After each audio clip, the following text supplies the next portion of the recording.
Ang balaan kasulatan itugang sa katawhan aron mahibalo sa sugo sa Ginoo. Kay hapit na siya mo kayab sa langit ang tanang gisugo niya.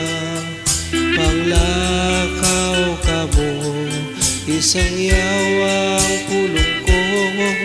Karon nato asya dito sa kalangitan, naganda mo puloy anan sa tanan nga balaan.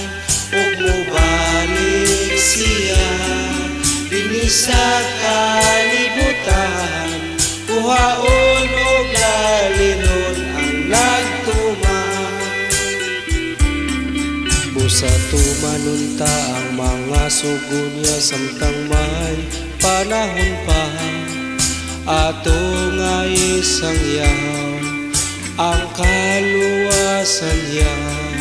Kay hapit na hukni ang kalibutan, magmadang sigon kita aron di paninglan sa dugo sa katawhan.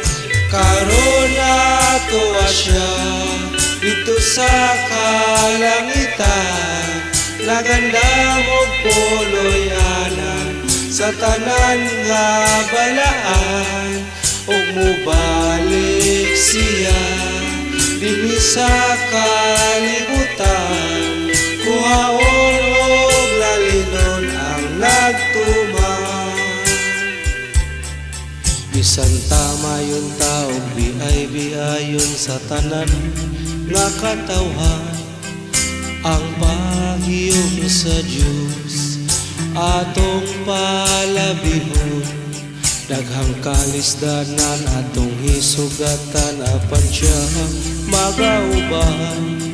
Hangtod sa katapusan siya magauban. Karon nato asya dito sa kalangitan, naganda mo puloy anan sa tanan nga balaan. Ug mobalik siya dinhi sa kalibutan,